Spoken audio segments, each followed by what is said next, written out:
to make it out today.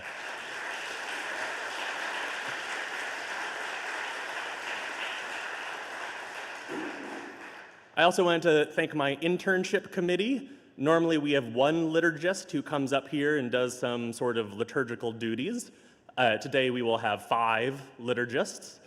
That represents 5/6 of my internship committee. The last member, Reverend Aaron Angeli, is actually a Presbyterian minister and so does not come to our church on Sundays. So she will not be here today. You will not get to see her. But I am so grateful for her and for everyone else in the committee, both for what they've done this year and for what they will do today. Also have a couple of announcements about today. I've been informed that there will be a special coffee hour, so hang around for special coffee and special cake and other things like that.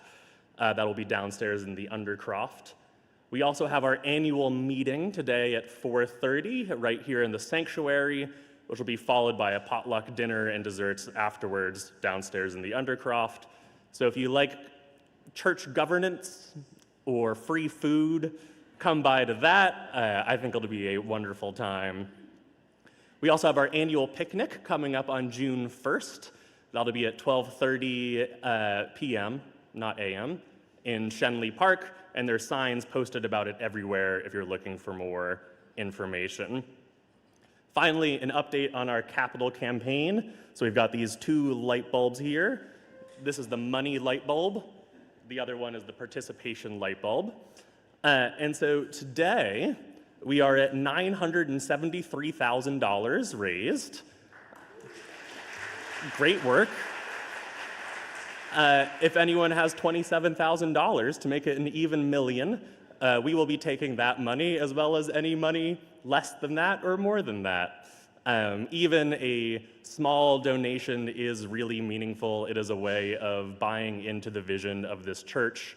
So 10 years from now, 15 years from now, you can look at what the church is doing and say, that's me. I did that. We did that.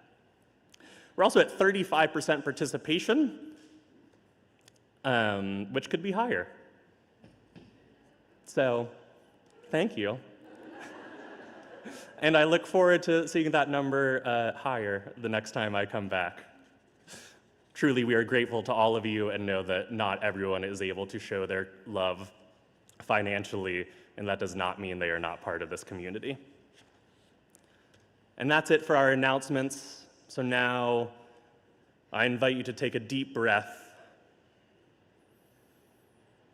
Arrive in body and in spirit, and picture yourself connected to all the members of this community who are here now, elsewhere, and in the future.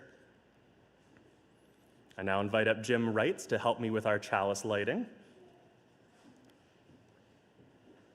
Thank you, Jim. As we turn to our chalice, the symbol of our Unitarian Universalist faith, today we call to mind the symbols of devotion that carry us together in this community and all communities.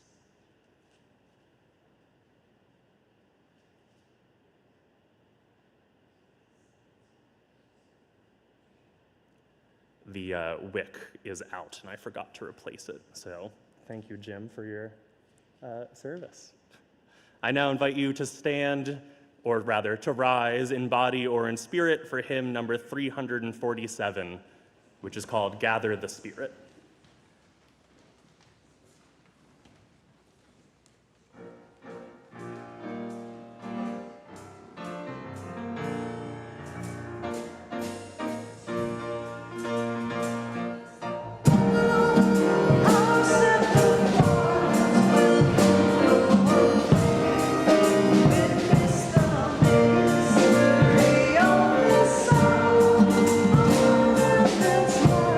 Up here.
responding is in your order of service.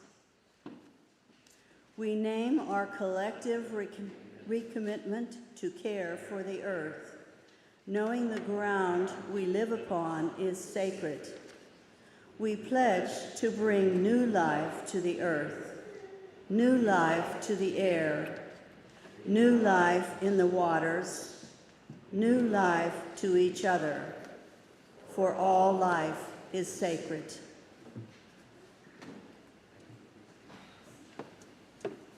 I now invite up Erica Shadowsong, our Director of Lifespan Religious Education.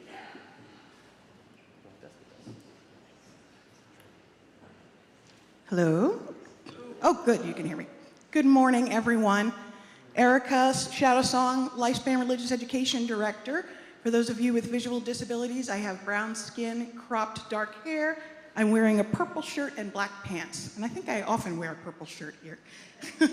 So I'd like to invite the kids up to talk about a special topic. Those of you who would like to come up, you don't have to. If you prefer to stay with your parent, that's fine. But if you want to come up, I have some things in my hand to show you. Oh, good, I have a helper.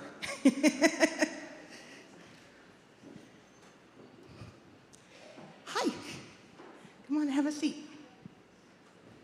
Do you guys, there's an interesting word, devotion. Do you guys have any idea what that means? Jackson's like, don't look at me. Being really committed to something. That's an excellent answer. Definitely.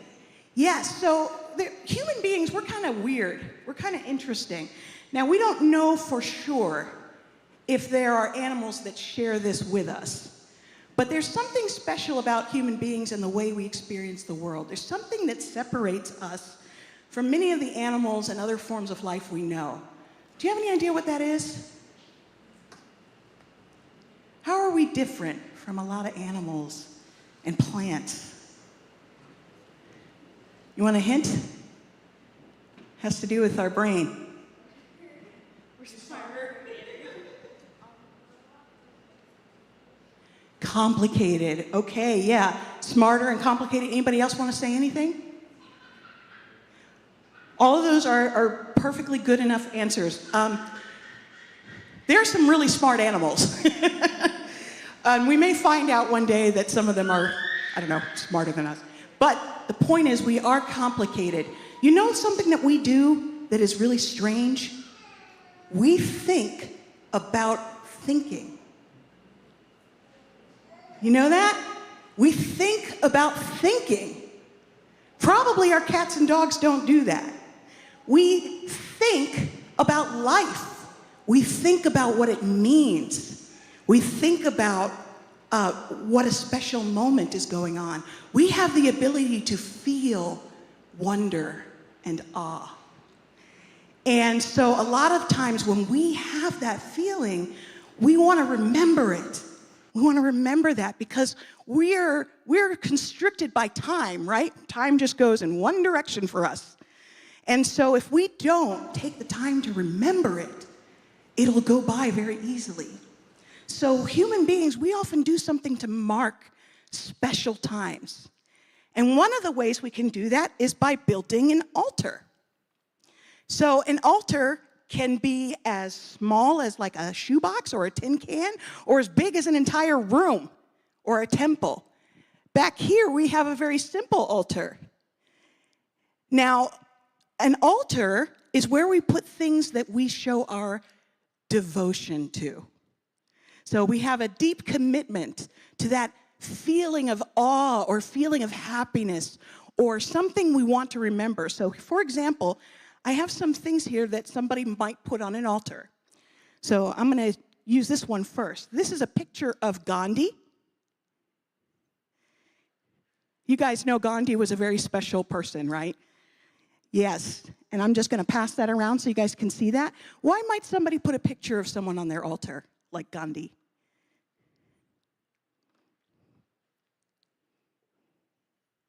What's a reason they might do that? Because they want to remember him. Because they want to remember him, right? Because he taught them something important and they want to remember him. We have to remind ourselves. Things don't stay in our heads. Okay, here's something else. This is a little statue of Ganesha. He's an elephant-headed god. You can take that and pass it down. From Hinduism. And now some people, in fact, a lot of people, take that feeling that we have, that special feeling when we're experiencing life, and we have gratitude and we want to say thank you to somebody about it. Or we want to connect, and there's nobody to connect to because the universe is so big. So sometimes we call that feeling God, and we create symbols that remind us of what we think God is like. So when you see that Ganesha, you see that he has 4 hands. Well, how many hands do we don't have 4 arms, right? But could you do a lot more with 4 arms? So the idea is that he can do a lot. So people look at him as somebody who can do a lot of things, who can teach a lot of things. And then you guys will remember this one. Here's a very simple one, light, right? We call that a chalice, right up here. That's the Unitarian Universalist symbol. Why do we want to remember that? Why do we want to remember light? Yeah. I can't hear you. Because it guides us. That's a very good point. Yeah. Looking at a light might remind us to be guided by it. Now, here's a couple of other things. Here's a rock. And you can pass that down if you want. And a rock might be on an altar for a lot of reasons. It might have come from a special place that you want to remember. It might remind you of the earth. And then here's something I have. This is a little bottle with sand in it from a special event I went to with some very special people. So I saved the sand from that event, put it in a little bottle. Actually, they gave it to me. And you could put something like that on an altar. Sometimes people go and travel, and they do something like that. So as we wrap up, what are some things maybe you might put on an altar? Yeah, Juliet. Flowers? What for? Thank you. Because you like them. You like them. They make you feel, you like their beauty and enjoy looking at them. Yeah, that's absolutely right. What else? I have an altar that has sage, the leaves from the sage of western slope of the Colorado Rocky Mountains. So it's that kind of sage. And it's from, it reminds me of my grandparents' backyard. And I pinch it, and then I can smell, and I am immediately back at my grandparents' house. That's wonderful. A very simple altar can have just light. Sometimes you might just start with that. So an altar is one way that we can do everyday, ordinary devotion. It allows us to experience those feelings again. And you know what? Why would we want to do that? Well, those feelings that we have, those experiences of awe that we have, those guide us.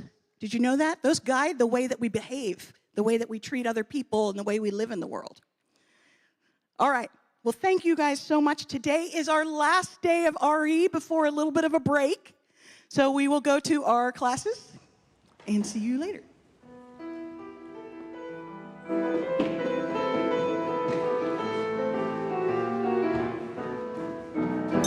For each child that's born, a morning star rises and sings to the universe who we are. For each child that's born, a morning star rises and sings to the universe who we are.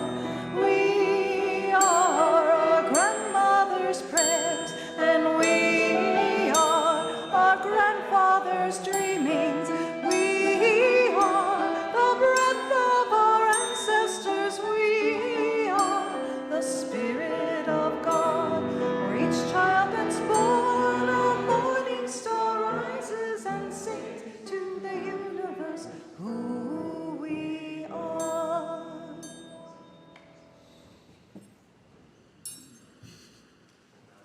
Karen and Tony for the testimonial.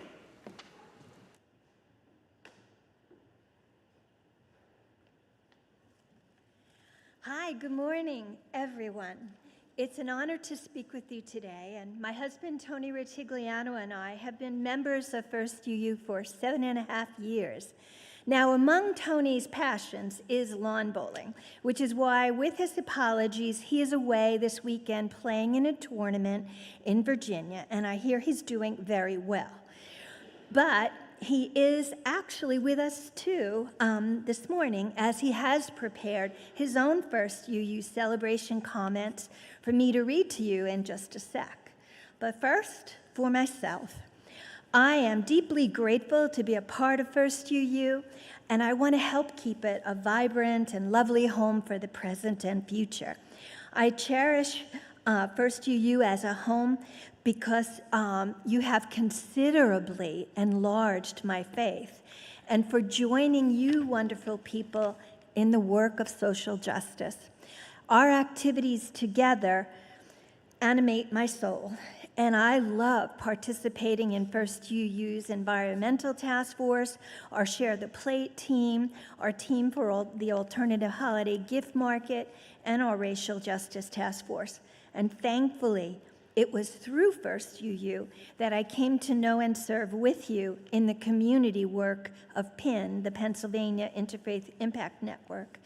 I also love my First UU Covenant group, my book group of First UU Friends, and First UU's Christian Fellowship group. First UU inspires me by bringing all of you into focus and friendship.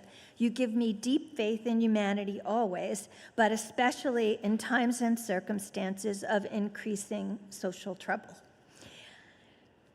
Now, Tony celebrates with you this morning too, with his heartfelt message. Good morning, everyone. I have found that the world at large often does not welcome our fullest, most complete selves. Sometimes it is exhausting, even debilitating, to play roles rather than letting all our little lights shine. It's good to find places where we can put away the masks, isn't it? For me, family, good friends, and our 2 UU congregations have been communities in which I can not only be my full self, but where I'm encouraged to be so. UU values and practices have made me a fuller, better person, more willing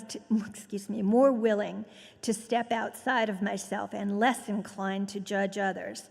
First Church encourages action, promotes belongingness, inspires love and appreciation for everyone, and every wonder that our planet and universe hold. At the same time, First Church raises our awareness and concern about developments in the world that have a disproportionate impact on others. These are some of the reasons that I belong here and want to give of my time, talent, and treasure to support the community. I believe that our shared values to take care of the earth and respect and cherish the interdependent web demand that we upgrade our systems to be more energy efficient. Our value to acknowledge and affirm everyone's inherent worth demands that our home be fully, easily accessible to all. And our experience in this sanctuary can only be enhanced by investments in reliable, easy-to-use technology. Having served, and this is Tony, as treasurer of my previous UU home in Morristown for 4 years, I am quite comfortable giving sermons on the amount. And during this capital campaign, we need you to stretch out of your comfort zones and give what you can to enhance and enrich our wonderful spiritual home. Thank you for being a part of this precious community with us. And on that note, everyone, thank you from both of us.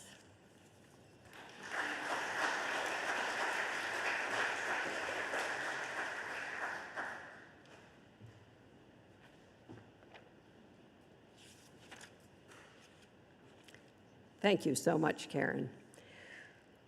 Every month, we share our generosity with a designated organization. This is our moment of weekly offering. This month, our Share the Plate organization is Reading Ready Pittsburgh, which is a literacy organization founded by church member Mary Dennison. Our religious community is also made up of volunteers and staff who create and host a whole variety of programming. We rely on your financial support, all of us together, to keep the church going, to pay our staff, to care for the building and the grounds, and we need you. In addition to the collection plate, you can donate by texting GIVE to 412-435-1050 and following the directions that come to you. You can also always mail a check to the church office. Check your order of service for more directions. So the offering will now be gratefully received for the work, wonder, and witness of our religious community. The ushers are coming forth, and I'm going to bring them the plates.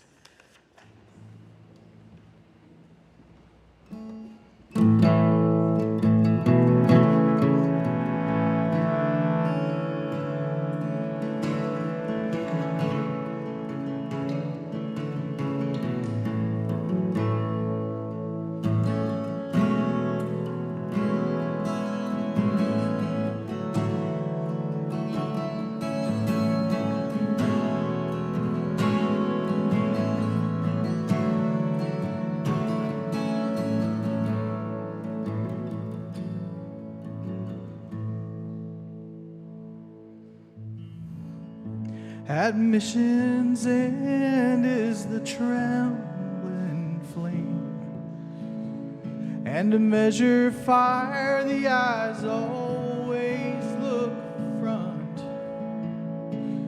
and the magi in the dark somewhere, sometime before the dark, built it all against the tears, the tears.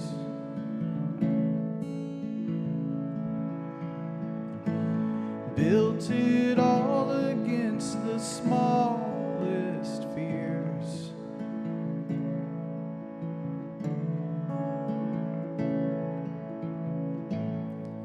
This at the mission's end. This at the mission's end. We're all equal along this path. We're all equal along this path.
Thank you, Corey. Sorry, I also have a little bit of a hoarse voice today, so if I take more water pauses than normal, that's why. During the offertory, many of us came forward and lit candles or placed stones in honor of our joys, sorrows, and other holy and complicated emotions. Today, from the pulpit, I get to share with you a few more pastoral care notes. One is that Maria Magoni, sorry if I mispronounced your last name, I only know your first name, is grieving the death of her mother. Wanda May Previtali Magone, who passed away at home in her sleep on Tuesday, May 13th at 100 years old.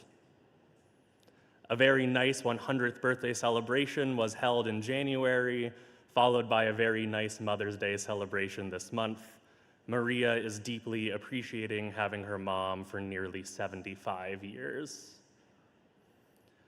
Paul and Joanne Flanagan have a new grandson, brother to Rosalie Sofietti. His name is John Wolfe Sofietti, born on May 15th. Mom and baby are both doing well. To these, I add my own complicated joy and sorrow of having been a member of this community and leaving you soon. Thank you. I now invite us into a few moments of silence, meditation, or personal prayer.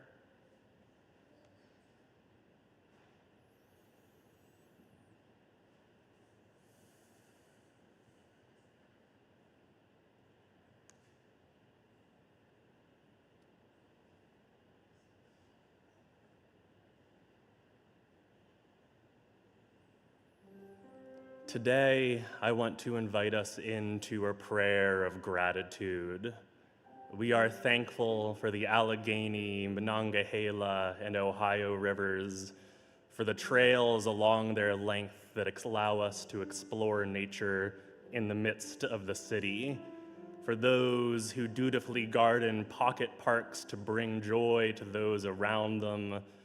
We are grateful to our family members, to the members of our community, to the strangers on the street, to those who shower us with kindness despite not knowing us, to those who are occasionally cruel because they too are human beings, worthy of love, worthy of gratitude.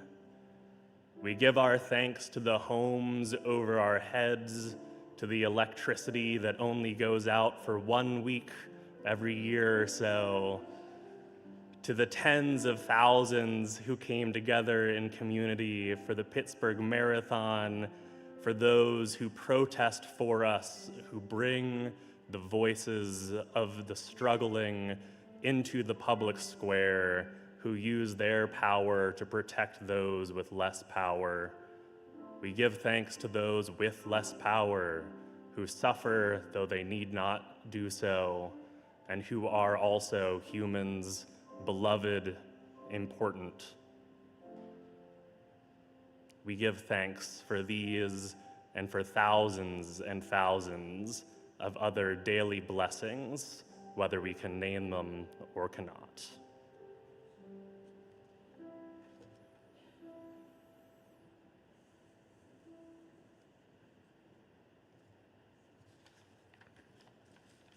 Now have our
Mac has selected as our reading today an excerpt from The Argonauts by Maggie Nelson.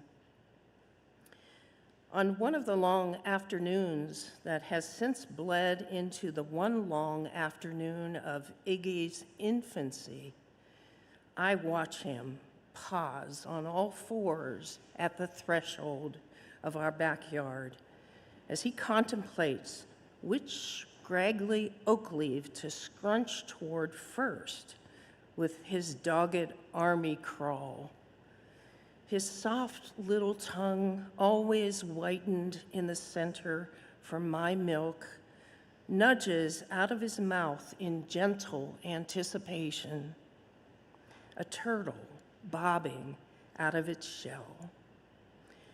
I want to pause here, maybe forever, and hail the brief moment before I have to jump into action, before I must become the one who eliminates inappropriate object, or if I'm too late, who must harvest it from his mouth.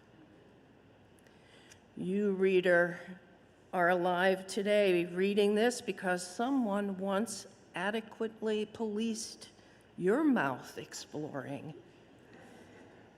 In the face of this fact, Donald Winnicott holds the relatively unsentimental position that we don't owe these people anything, but we do owe ourselves an intellectual recognition of the fact that at first we were absolutely dependent.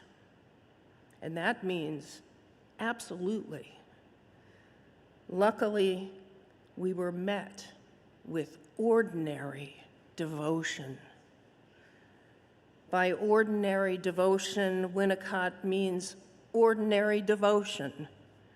It is a trite remark when I say that by devoted, I simply mean devoted. Winnicott is a writer for whom ordinary words are good enough.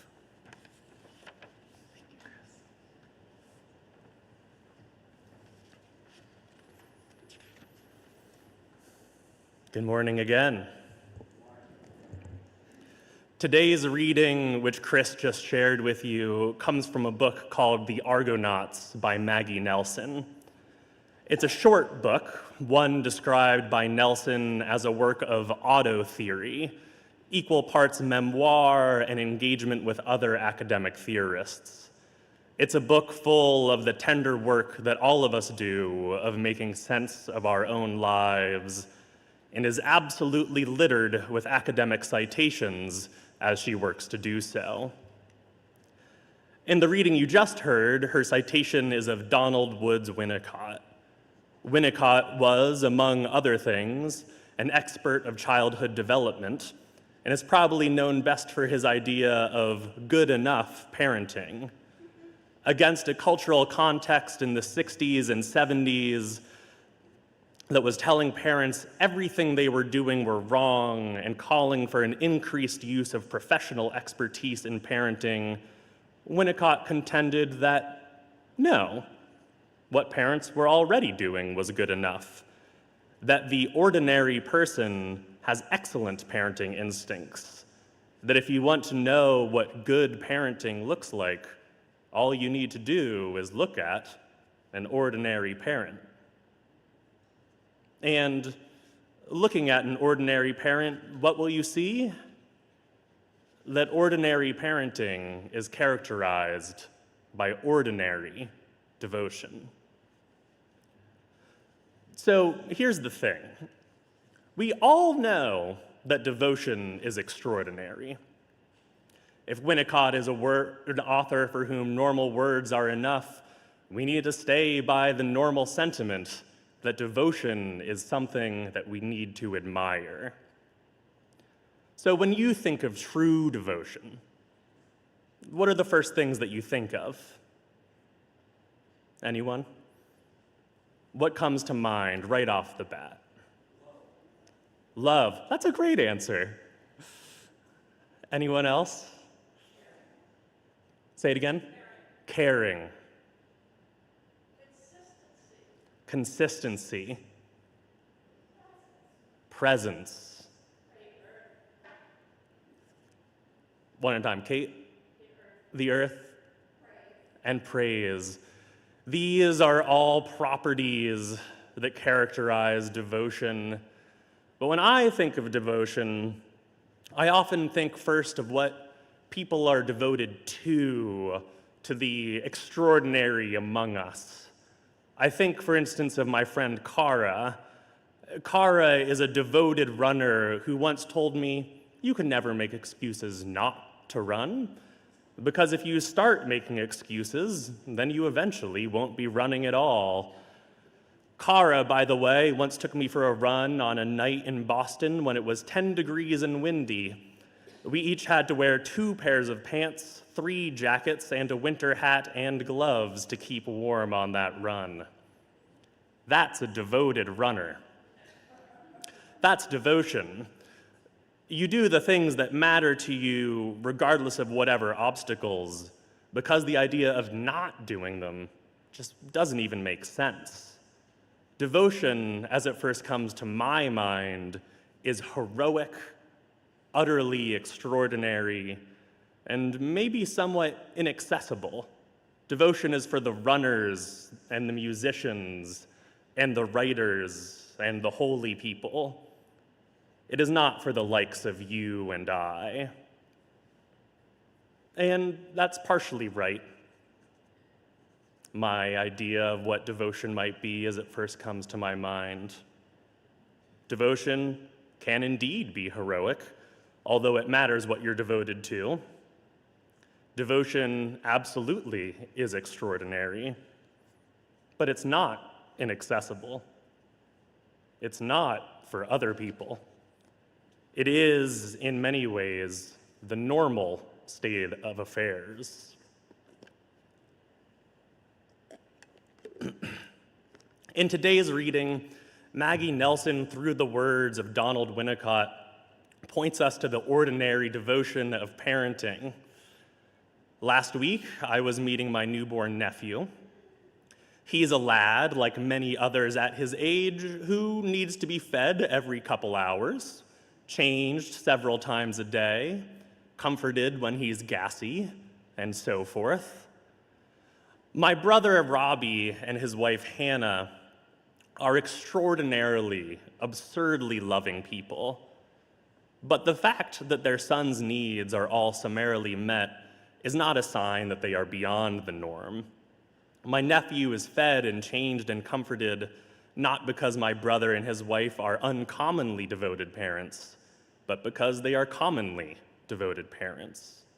What they are doing is extraordinary. What they are doing is ordinary. It is heroic. It is commonplace. It is the normal state of affairs. But ordinary devotion is not exclusive to parents. It is not exclusive to those of us who have dogs or cats or chickens or goats that are fed every day, no matter what. Ordinary devotion is not exclusive to teachers. It is not exclusive to Steelers fans or to those brave souls with season tickets to the Pirates. Ordinary devotion, in fact, can be seen anywhere that there are communities, something that Corey pointed out to me the other day. Can you hear me through this microphone or see me on YouTube? Then you're witnessing the ordinary devotion of Will and Andrew, our tech wizards. Did you pour yourself a cup of coffee when you arrived at the church today, like I did? Then you have witnessed the ordinary devotion of our sexton, Dan. Maybe you have witnessed the ordinary devotion of Margaret, who keeps pledge cards in stock and greets community members every Sunday. Maybe you've witnessed the ordinary devotion of MR, who makes sure that there's gluten-free goodies at every social occasion. Maybe you've witnessed the ordinary devotion of our religious education team, or those who bring flowers to service, or our environmental justice task force. Maybe you've witnessed the ordinary devotion of whoever's sitting next to you today, whose presence means that you are not attending this church alone. I say maybe, but you certainly have witnessed these devotions, as well as innumerable other ones that I have not mentioned here. There are as many ways as being devoted to this community, to any community, as there are members of that community. Every single person here, in their own ways, is devoted and expresses devotion to this community, to all communities that they are part of, in whatever capacity they are part of those communities. So, devotion is self-evidently extraordinary. That's something we all know without needing to be told. And at the same time, devotion is utterly ordinary. It is, as I said before, both heroic and commonplace. It is the normal state of affairs. What, then, are we to do with the ordinary extraordinary? How do we make sense of the normal state of affairs when it is, in fact, spectacular? You may have your own answers to that question. Here's the one that I offer. When we first think about devotion, it seems to me that the thought often goes one of two ways. The first is to think of devotion as a practice reserved for others, those who are truly special, truly extraordinary, nothing like ourselves. The second is to think of devotion as a practice that we could do if we worked hard enough, were diligent and committed, and perhaps read enough self-help books. But listen, devotion is ordinary. Ordinary devotion is the normal state of affairs. You don't need to think about the practice of devotion, either to lionize it or to pursue it, because you are already devoted. Every person is an expert at the practice of devotion.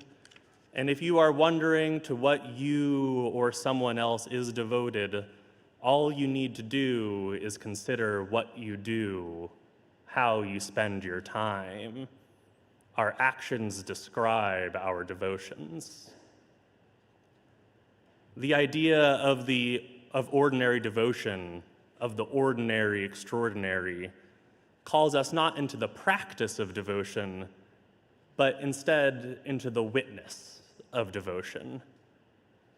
Going back to today's reading, Maggie Nelson describes Winnicott as taking the unsentimental view that we owe nothing to those who have been devoted to us.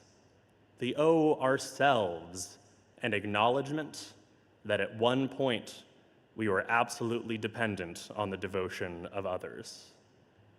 We may no longer be newborns, some of us, but that remains true, both in the physical sense, in that I would not be able to eat food without the ordinary devotion of farmers and truckers, but also in the social and psychological senses.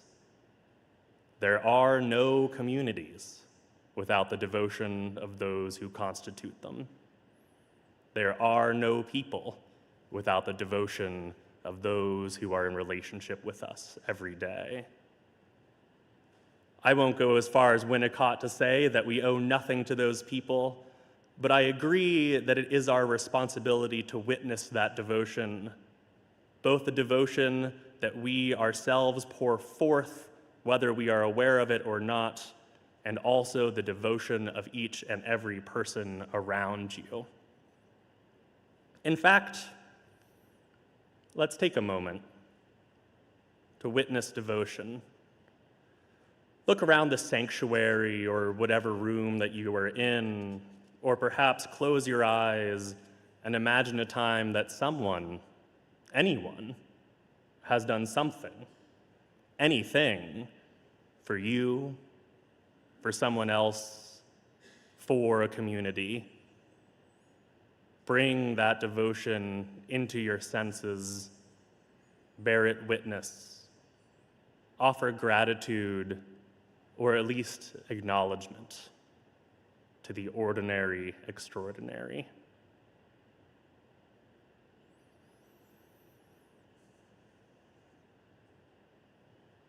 Thank you for joining me in that practice. As I mentioned during the announcements, today is my last Sunday serving this community. I've been serving as the intern minister here since August, which was a full-time 40-week position, and this is the 40th week since that time. In September, during the first service I was part of, Reverend Kate and I made a covenant to each other that the congregation bore witness to. In a few minutes, I will ask you to release us from that covenant so that both you and I may go forth into the world and continue to grow. Although this is my last Sunday, my last day of work is actually this upcoming Thursday. And in the time between now and then, Reverend Kate and I will form a new covenant with each other, one between a minister and a former intern, that will describe the new ways that we agree to be in community with each other going forth. One part of that covenant will include communication with this community about where I end up and what I end up doing. I do not currently have any news about a job, but I can tell you, or rather, I can let you know that I will be moving back to New England so that I can be near my family, both my parents who are here today, as well as my siblings, siblings-in-law, my 1-year-old niece, and my 3-week-old nephew. I'm currently looking at positions in religious education, and whether I end up doing that or something else, we will let you know. Another part of our covenant will include distance and boundaries from this community. A part of ministerial work, very important and somewhat painful part, is learning how to offer goodbyes. You've taught me a great deal, and this is the next thing that we have to teach each other. To know that our connection will continue, that I will bring you with me wherever I go, but also that in order to be fully present to my next community, I will need to depart from here. That means that if you see me in the wild, feel free to say hello, and I'll do the same. But it also means that part of my upcoming covenant with Reverend Kate will include me not sharing my personal phone number or email with those of you who don't already have it. And I ask that you help me honor that covenant. It's not super fun for me. It is a very important thing for both of us. I plan on being at our church picnic on June 1st, and after that, we will all be going forth into whatever the world holds for us next, in each other's hearts, and also making space for the next thing to come along. Before then, though, I need to say 2 things. The first is to witness and to honor your ordinary devotion. I have learned and grown a tremendous amount since you welcomed me here in August. I hope that you've been able to see that, and I hope that you are able to claim ownership over it. My growth is yours. My learning is yours. Without your ordinary devotion, your everyday ways of being extraordinary, of being in community, neither growth nor learning would have happened for me. Thank you for all the ways that you've welcomed me into your committees and into your homes and into your hearts. I do not take it lightly. I am moved by your openness and all the ways that you show up to the world, both here and elsewhere, now and always. Thank you. I invite you to take another chance later today or another time in your week to reflect on your own ordinary devotion. The ordinary devotion the world has, of course, offered you, but especially the devotion that you offer to the world. The second thing that I need to say, as perhaps Bob previewed in his thoughts about devotion, is that I love you. Whether I've had the chance to get to know you better, or if I still sometimes struggle with your name and am very grateful for your name tag, I love you. You are worthy of love. It is my privilege. that I've been able to love both this community and each and every one of you who constitute it. Thank you. I love you. And may we always witness the ordinary devotion that sustains us. I now invite up the Reverend Dr. Kate R. Walker, your minister.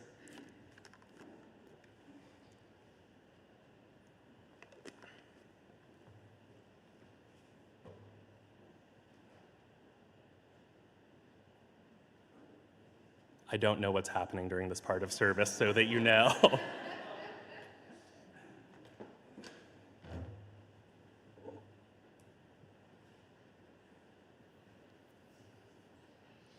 I think it goes with, without saying, but let us say it.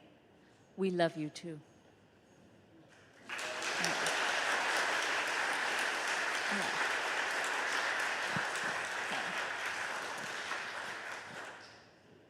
So, covenant. It's pretty simple, and it's deeply, emotionally hard. I do hereby release you of your commitment and covenant to me and this congregation. And I ask that you release Mac from his commitment to you.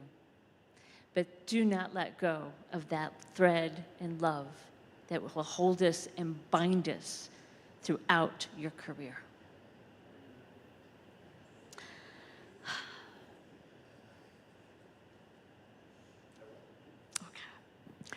That being said, Shelley Ross, would you mind do you want to come up?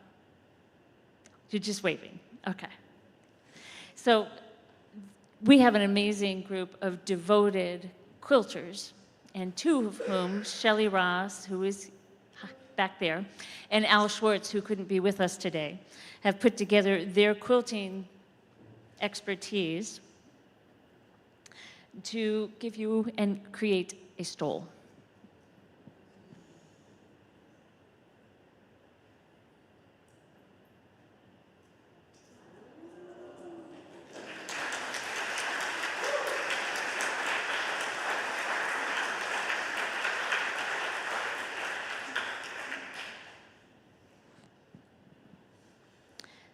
This window, our own particular chalice, will be with you throughout your career.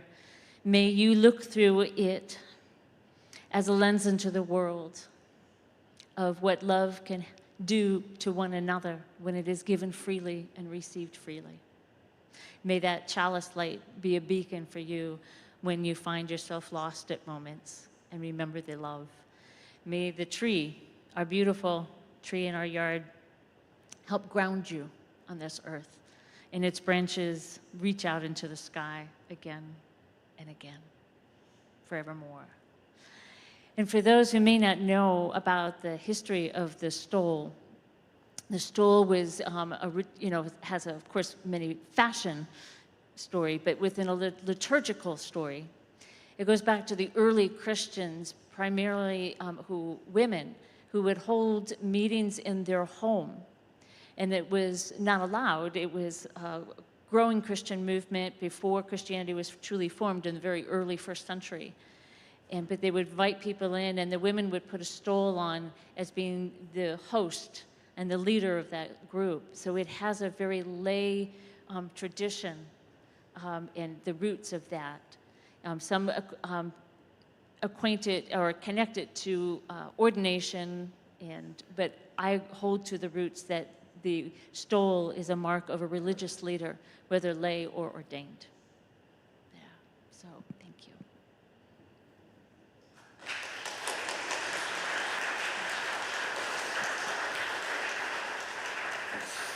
And of course, you've been a treasure. Yeah. So there is one more gift that is coming from our liturgical dancers. Is that next? No, hymn. Hymn is next, and then one more gift. But you might want to sit down there.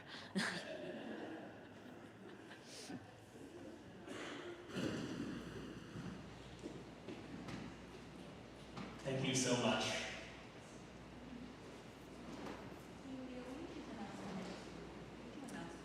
Yes, we're going to do hymn number 121, We'll Build a Land.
Our liturgical dancers will be doing their liturgical dancing after our benediction, is what we've just discussed.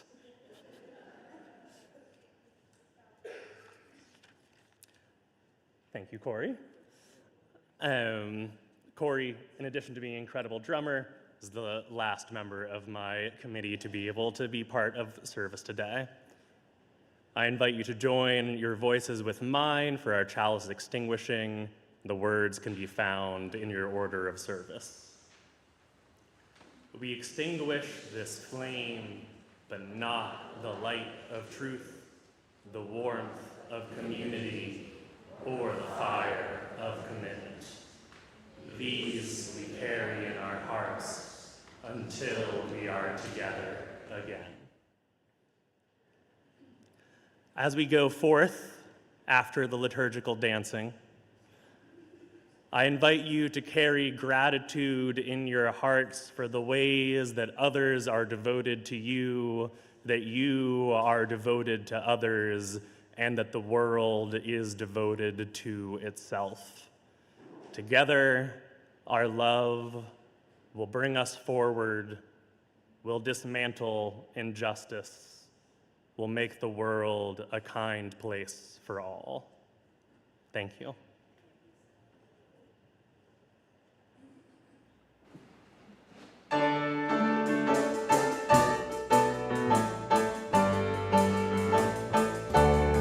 From the light of days remembered burns a beacon bright and clear, guiding hands of the spirits into faith set free from fear.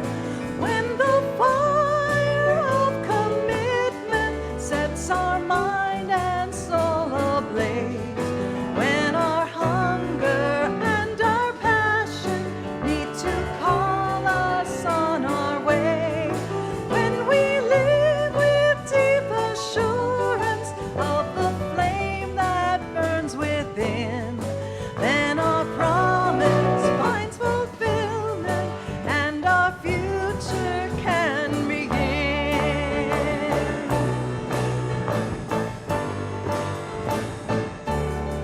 From the stories of our living brings a song